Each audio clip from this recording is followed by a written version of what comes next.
Welcome to Orthodox Christian Parenting, where we bring timeless wisdom into the everyday chaos of raising kids. I'm Michelle Mujayas, and I'm so glad that you're here. Today's episode is extra fun for me because I get to talk with a really good friend of mine and a literal rock star. Joe Ayoub is a native of Grand Rapids, Michigan, now living in New York, but he's also been a part of my Los Angeles church family for as long as I can remember. The first time I saw him, I'll admit it, I kind of thought he was a little dangerous. Actually, he had this big old wild hair and this long black trench coat, and I was convinced that he had come into our church to cause some trouble.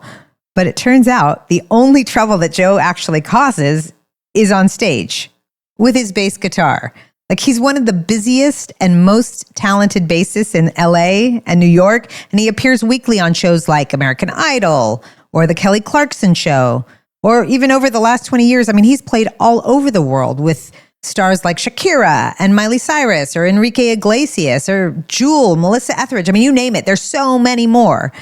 But the part that I love most and why I want you to meet him is that despite living the rock star life, Joe is one of the most humble, God-glorifying, and church-going men that I know, no matter where he is in the world. I always joke that if my husband Waleed and I had another baby, Joe would totally be a top contender for godparent. He's just such a God-glorifying man. Today, I can't wait to hear from Joe and to learn about how he does stay so close to the church, even when his career is immersed in a world that doesn't really reflect Christian values all the time. And Joe's story isn't just about fame or music. It's really about faith and family, and the practical ways his parents helped him stay rooted in the church, no matter where life took him. We're going to dig into exactly what they did and how they did it so that you can take these lessons and apply them in your own family if you find them helpful.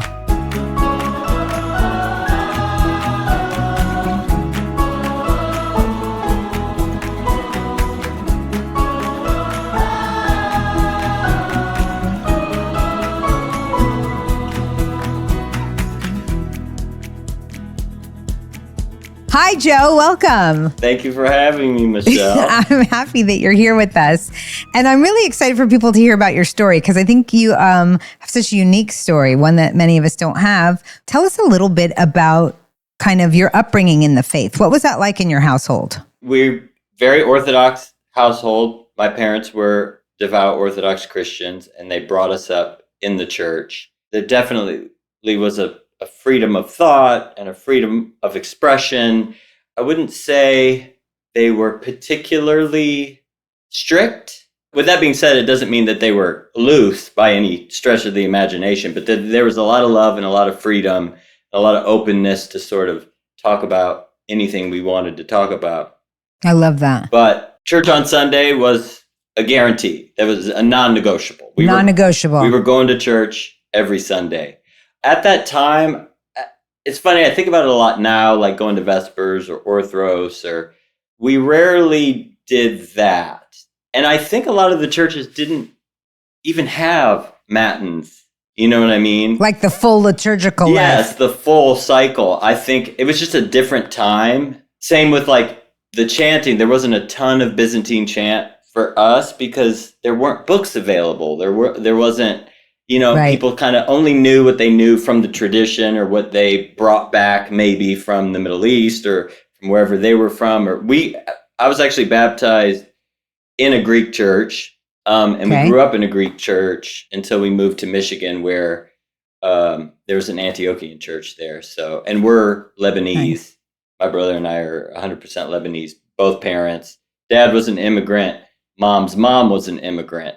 So, so anyway, back to your question. Sorry, I digressed a bit, but liturgy was a non-negotiable. Sunday school was a non-negotiable, and all the Lenten services were non-negotiable. So it just felt very much a part of life. It was a part of the cycle of our life. And so Outside of that, were there any practices that your parents kind of drilled in on that helped you kind of have that rhythm or that cadence? I mean, I know I have experienced what you did as well. Like, I don't even think growing up my church had Vespers, to be honest with you. And we used to do, you know what we used to do? It was so foreign to us now, but we used to have certain churches that would do group confession. Like, you just go up for absolution and like there'd be 50 people and the stole would come out. Yeah, it's very, very different.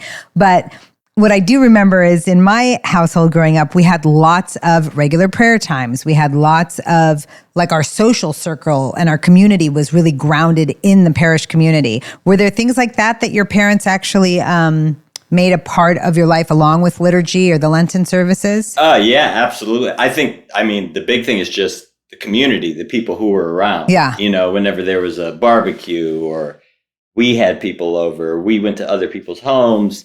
It was always sort of within that Orthodox community. And for me, that was your people. It's interesting being, I mean, essentially first generation on our dad's side, second on our mom's.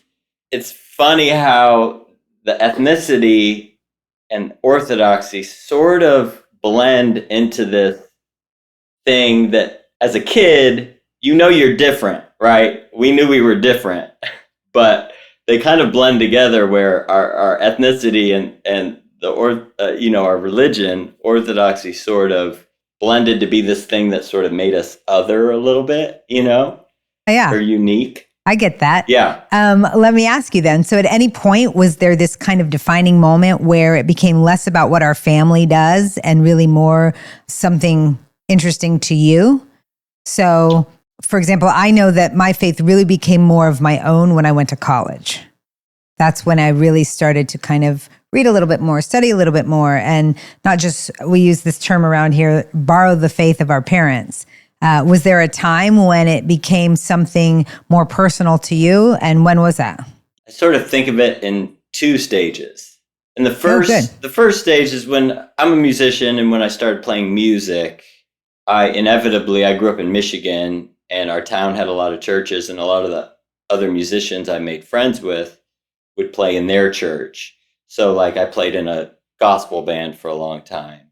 You know, in high school we had like Young Life and things like that. So there was music around, but obviously there's no instrumentalist in the Orthodox Church. So I ended up being in these sort of other denominations of Christianity that had music in it. So I was around it a lot. And I was really into it. Like I loved it. I loved gospel music. I was like really taken in by gospel music, and I just thought it was beautiful and very charismatic. But during that time, there were a lot of things that I heard in churches that I struggled with and were a little bit different than what I was used to growing up in the Orthodox Church. And I think in those moments, and there were beautiful moments too. I don't want to take anything away from the positive that was there too, but there was a lot of maybe over-explaining, and there's a very legalistic approach where it opened my eyes to realize what this gem I was born into held that wasn't anywhere else.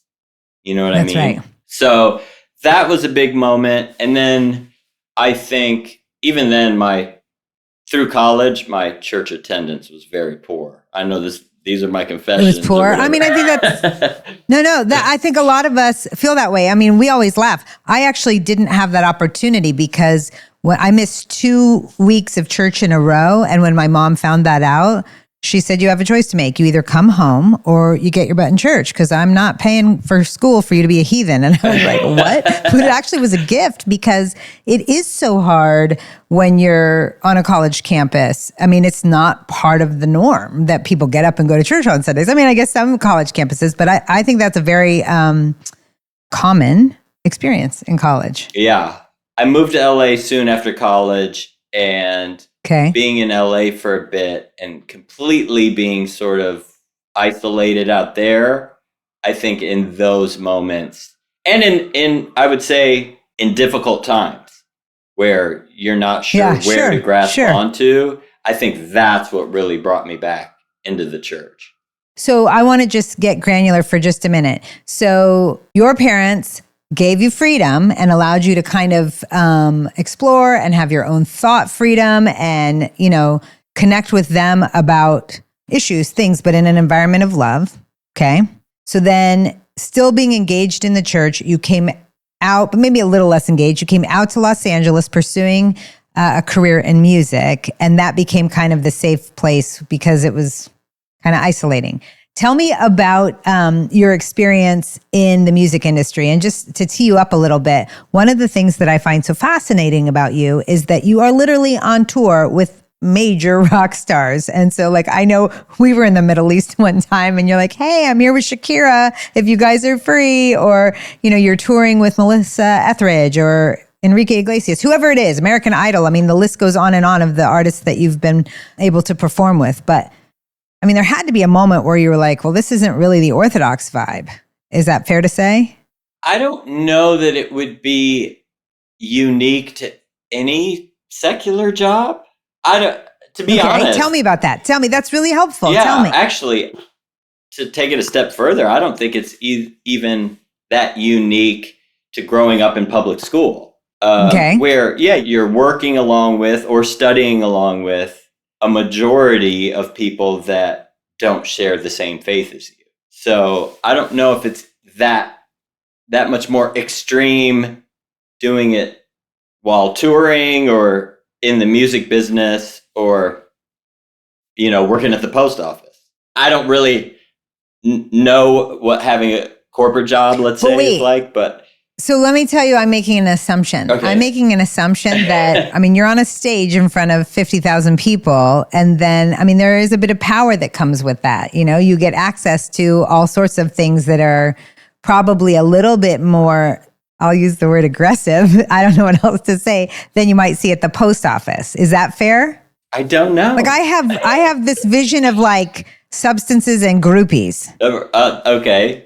But like, how do you navigate that when it's all around you? And like, I would also make an assumption, and please correct me if I'm wrong, but I imagine that people don't stop touring so they can make it to liturgy on a Sunday. I feel like you've done such an incredible job of making that a continuing priority. Because even when you're on tour, I know you've told me you find a church, or we'll see you here at St. Michael where we attend church and you're chanting, but then you run out right before coffee hour because you got to go to the American Idol set. So how have you navigated those kind of situations when you may be the solo guy on set doing that or on tour doing that?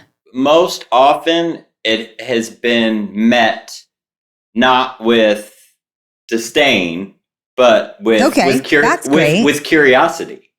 The big thing is I grew up crossing myself before I eat.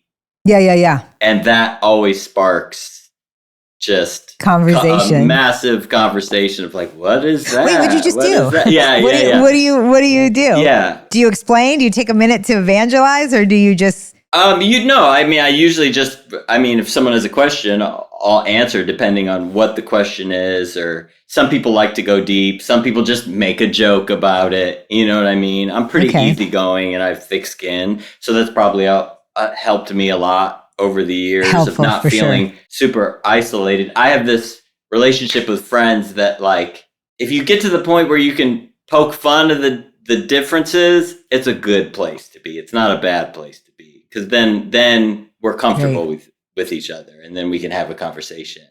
Yeah, most often it's like, what, you went to church? Like, because, you will get to the bus or whatever, or be like, what did you do today? Oh, I found this cool coffee shop down the street.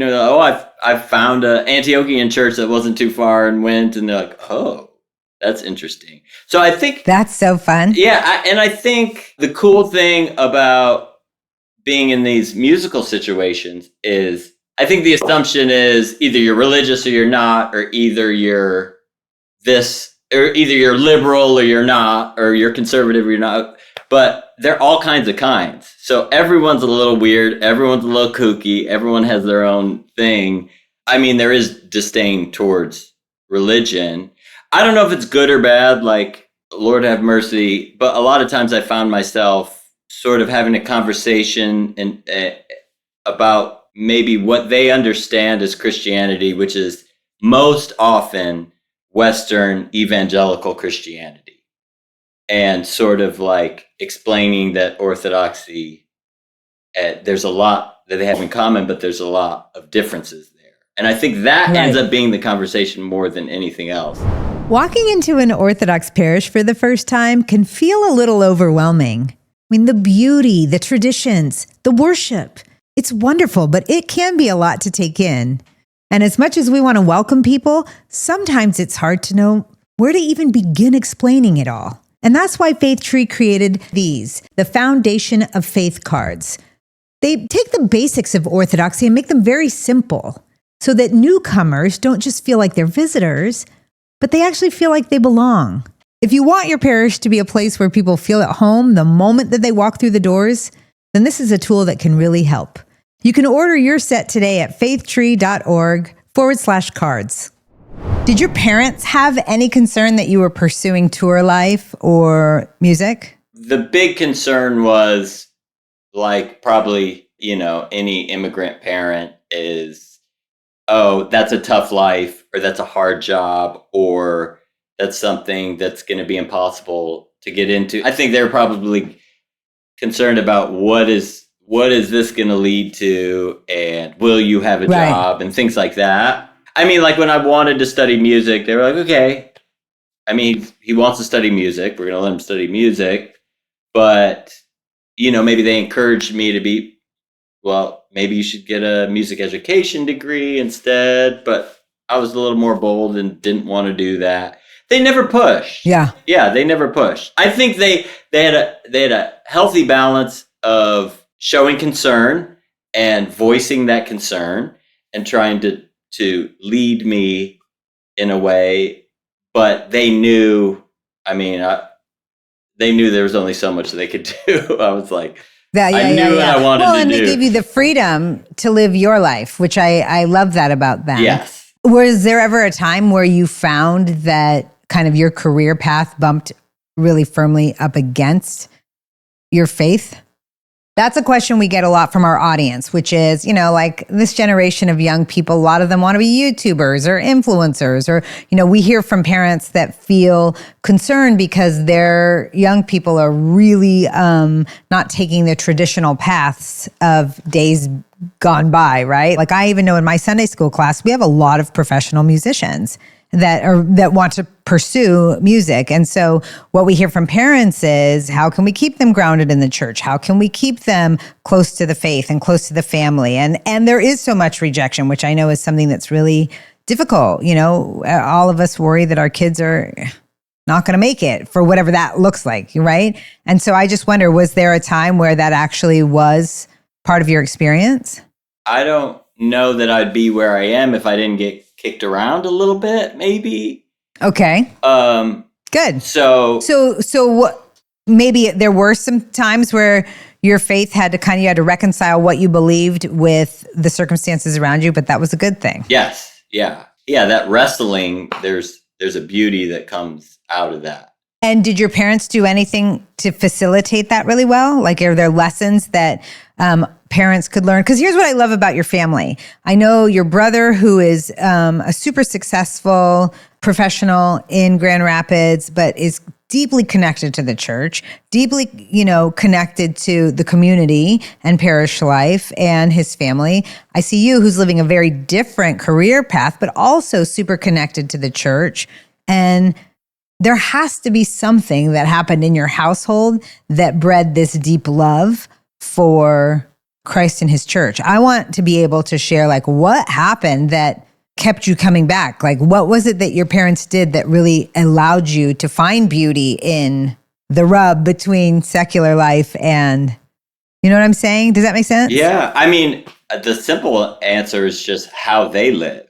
You know what I mean? We grew up witnessing our mom, like, she would talk to the Panagia in the middle of the day. It was like normal, and there were icons in our house, and we pray. And she was very intent on, like I said, making sure we were at liturgy. It was just a part of our life. I hate to simplify it, but love, like the way they loved me, is everything. It's like when you witness that love and you feel that love, when you're lost or you're maybe being pulled another direction, you don't forget that, it's visceral. Yeah. Like I know what I know from watching them. I will say I know this is about parents, but I can't not get through this with you without mentioning my brother, because as a younger sibling, your older sibling or siblings, they almost have a parental role in your life as well. I think that's true. Like massive. I mean, musically, I look up to my brother and try and be like my brother. Like when he started chanting. I mean, he's a phenomenal chanter. Yeah, he's an incredible chanter. Phenomenal. And he always pulled me in. He never was like, no, I'm doing my own thing, do your own thing. So when he started playing music, he was like, come on, you're playing music with me. When he started chanting, he was like, come on, come up to the chanter stand. All I know is how to hold E on. That's fine. Come on. I think that's probably informed much of how I see you living your life. I'm not an expert in Joe Ayoub, but what I can tell you is you have a really beautiful way of using your talents to serve the church. So on a Sunday, or even if you're traveling, you're always up to be a part of the choir or to actually serve in at the chanter stand, but also, you know, where you are particularly gifted. Like I know with Faith Tree, you helped us on our Vacation Bible School. You took all that beautiful music that Gigi Shadid wrote, and you made it into like rock and roll, like fabulous. So we if you haven't seen our VBS Super Saints, you should totally check it out. But at the very least, you should download for your kids' parents the album called Super Saints. You can get it wherever you get music, Apple, Spotify, whatever. But what we did was we took this beautiful music that Gigi Shadid from Houston, Texas, wrote with a guitar in her voice. And he took it and put all these instruments behind it and took it to like all his, musician friends. And they made it into something really extraordinary. So check out that album. But sorry for the shameless plug. But what I love about it is that you said, yes, let's do this. Like, what do you need and how can I serve? These are my gifts and let's use them to the glory of God. First, I want to mention that, all the heavy lifting was my buddy, Justin Avery, who's a fantastic musician. It really is a blessing to have sort of a way to give back. I always felt like I absolutely love what I do. I love music. I love working in music. I'm not like a doctor that you could call and, help whatever family in the church or whatever, So I feel like I wish I had more ways to sort of give back. So anytime you have something, that's why it's like,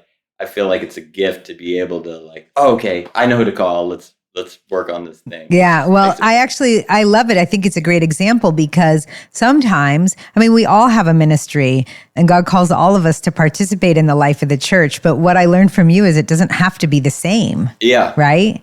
That to me is an exciting opportunity as a parent to be able to tell my children, like all four of you have different giftings. And for you, it might look one way and for you, it might look another. But I love that two things about it. I love that you tap into it and are so interested in using your God-given gifts to build up the body of Christ. But I also like how quick and easy you are to say, yes, let's go. Like you have a self-emptying, which is really inspirational to me because you don't hold back. I know you're going to get weirded out that I'm singing your praises, but it's true. This is hilarious, by the way. And it's not lost on me that we are doing an Orthodox parenting podcast. And no one knows because they don't know our conversation, but I was like, Michelle, I am the wrong guy to ask to do this. No way. But no way.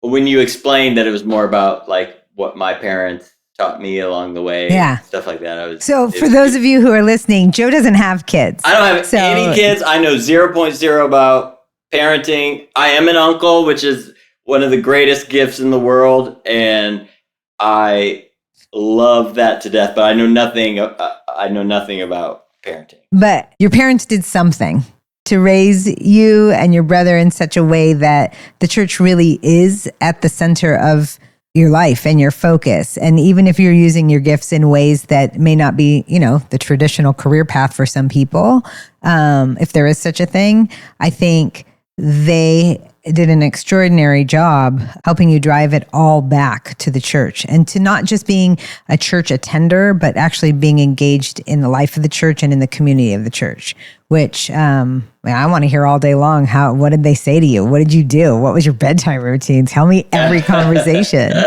because we as parents need that help. They set a foundation. And I will say that I went in wrong directions constantly throughout my life. their love created an infrastructure that sort of, when I was ready to surrender more, I knew where to go. I love that. And I knew where love was. Does that make sense? I love that. No, that's so good, Joe. When you were ready to surrender, you knew where love was and where to go. I love that. So often, the men in our families and our parishes want to grow in their faith, and they want to do it in community with other men in the church, which is exactly how God designed us, to live and learn in the context of relationships. That's why Faith Tree built the Lionheart Sessions, a 4-week program designed for Orthodox men, with guidance from clergy and theologians, professionals, and others. You'll dive into conversations about servant leadership, about building stronger relationships, overcoming the obstacles to authentic manhood, and all the while pursuing God in community. Don't wait. Grab the Lionheart Sessions for your men's group or your parish today at faithtree.org. Was there ever a time where you had to decline to be engaged in something because of your faith? What I do, which is, maybe I should make clear what I do. I am a freelance musician that generally plays for artists or like TV shows or whatever it is that I'm accompanying an artist. So, okay. It's not like I'm a member of the Red Hot Chili Peppers. I'm a hired person to play for an artist. So a lot of times they use the term sideman or hired gun or any of these sort of things, but it's basically I use the term rock star, but okay. Mm-hmm. But a freelance musician. So what happens is, because of said artists, sometimes they're touring, sometimes they're not. We tend to bounce around between different artists or different tours. So I will say that there have been tours or artists that sort of have a more dangerous environment to be in. Sure. Whether it be more temptation or maybe a little more toxic of an environment or harder to navigate. And there's others that are fantastic and feel like a little family on the road that moves around and are very open. Okay, I love that. After this life experience of doing this with many, many artists and touring with many, many artists and have this, like moving caravan of people, I'm able to sort of realize what's a not the best environment for me and what's a great environment for me. There's a spiritual maturity in that. I think probably starting out, maybe it was a little bit harder to kind of set those guardrails up. Like, can I share a quick story? Yeah, please. Okay, so if you know Father Michael Nasser, yes, I know you know him because he's was in Grand Rapids. So Father Michael was a really good friend of mine, and he and his wife were at seminary at Holy Cross. At the same time, I was at the School for the Arts at Boston University. I was an actor in their acting program. And so they were close in proximity. And one day, my first year there, Father Michael called me, and we had known each other and grown up in Los Angeles area together. He was Orange County, but okay. He was way older than me. Make sure if you hear this story and you know him, you tell him that. But I love this story because he called me one day and he said, my wife and I are coming to your dorm and we're going to have dinner with you. And I was like, okay. So he came and they sat down and he asked me, so you're an acting student? I was like, yeah, that's what I'm doing. And he said, well, have you pre-decided what you're going to do? And I said, what do you mean? Have I pre-decided what I'm going to do? And he's like, well, I mean, I'm sure you're going to be called to participate in roles that may not align with your faith. So have you decided which ones you'll do or not do?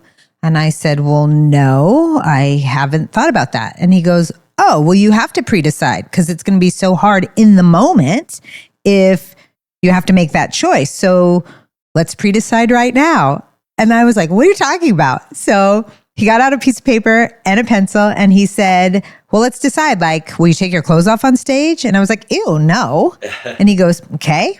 Will you play a murderer? And I was like, no. And he said, okay, so no Lady Macbeth? I was like, well, I don't know. And he goes, well, you need to know. So let's decide now. And so we went methodically, like step by step by step through all kinds of scenarios. So I kind of knew what was in bounds in my own pursuit of faith and what was probably not in bounds.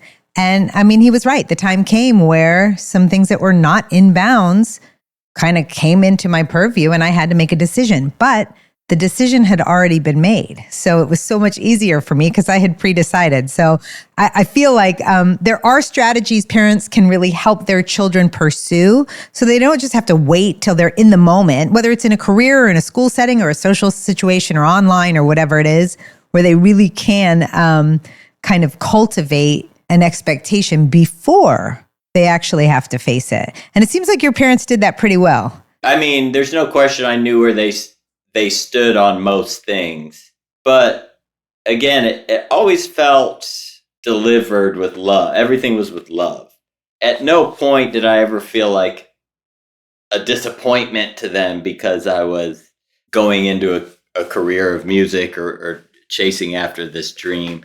My mom was pissed when I was going to move to LA. She was like, "Why are you moving to LA?" She just knew, like, I'm not going to stop you. I love you through it. But she could openly be like, "No. Why are you like, why?" You know what I mean? And that was okay. That sort of tug is okay. And she didn't make your decisions for you. No, absolutely. She gave you enough love and freedom to, pursue what God called you to do. I love that. All right, so I have one last question before we end our time, which is this. Do you have any advice for parents that perhaps their children are not in alignment with what they would choose for them, right? So, we all have our dreams, like my kids are going to grow up and do A, B, or C. Okay, let me just start by saying I'm not qualified to give any advice to any parent anywhere, but I will say... I mean, none of us are. None of us are. With that being said, for me, again, I will say that nothing... And it's funny, it doesn't always hit. It didn't always hit when I was a teenager or kid or even in college. Right. Sometimes it hits 20 years later. Both of my parents, God rest both of their souls, are not living anymore. But there's things that hit long after they passed.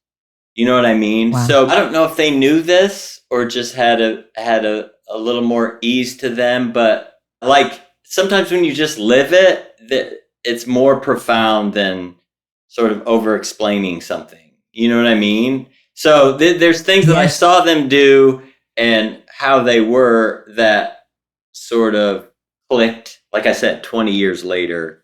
Like an invitation. Yeah. Like, I want that. Whatever they have, I want that. Sort of. I think my brother and I are alike in the sense that we definitely get more inspired by something that is sort of delivered with a sense of love behind it, and sort of seeing things from the positive versus the sort of fire and brimstone-y. Yeah, or shaming or guilting. Thing, Yeah.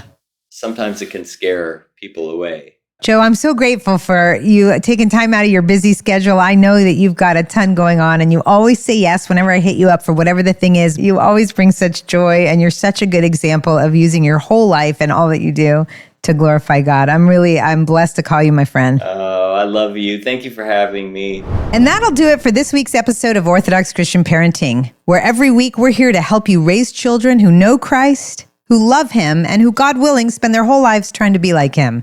Oh, and hey, listen, if this episode blessed you, would you consider doing us a favor? Consider leaving a review or sharing it with a friend, and here's why. When you do that, the algorithm does its thing and it ends up helping more families like yours find the show. And please don't forget, if you want to go deeper, you can download this week's free discussion guide in the show notes. Or you can go to faithtree.org/parenting. This guide is a free gift to you and your family, and it's just a great opportunity for you to think more deeply about what we've talked about today. You can go through the questions with your spouse, your friends, a godparent, or your community at church. You definitely want to check it out.